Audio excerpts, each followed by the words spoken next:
جن پہ قرضے ہیں نا، جو تنگ دست ہیں، جو روز رکے بھیجتے ہیں دعاؤں کے کہ بڑی پریشانیاں، وہ وظیفہ سنیں، وہ وظیفہ سنیں۔ ہمارے زمانے میں وظیفے لینے کا رواج نہیں، تعویذ لینے کا رواج ہے۔ لینا چاہیے، تعویذ بری چیز نہیں، اچھی چیز ہے، لیکن زیادہ کام برکت والا کیا ہے؟ اللہ اللہ کرنا۔ ایک تابعی بزرگ، تابعی ہیں، صحابی کے شاگرد ہیں، فرماتے ہیں میں مسجد اقصیٰ میں گیا، فلسطین میں مسجد اقصیٰ میں ایک شخص کو میں نے دیکھا، بڑا نورانی چہرہ اس کا، اور بڑا اس کے وجود کے اندر عجیب سی کشش، خوشبو دور تک پھیلی ہے۔ وہ بندہ نا نماز نہیں پڑھ رہا تھا، سجدے ہی کرتا جا رہا تھا، ایک سجدہ، دوسرا سجدہ، تیسرا سجدہ، اور سجدہ کرتا تو دیر تک سجدہ کرتا، پھر سجدہ کرتا تو دیر تک۔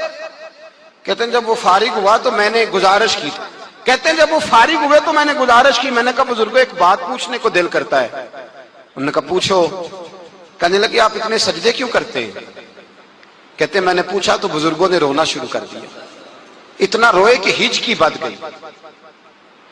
پھر میں نے کہا حضور میں نے کوئی غلط بات پوچھ لی، آپ تو پریشان ہو گئے؟ کہنے لگے پھر رونے لگے۔ میں نے پھر کہا حضور آپ، میں نہیں پوچھتا سوال، کرتے پھر رونے لگے۔ 3 دفعہ روئے تو کہنے لگے سنو، میں رسول اللہ کا صحابی ہوں، میں نبی پاک کا، میں نے اپنے حبیب سے سنا ہے کہ جب کوئی بندہ رب کو ایک سجدہ کرتا ہے تو اللہ اس کے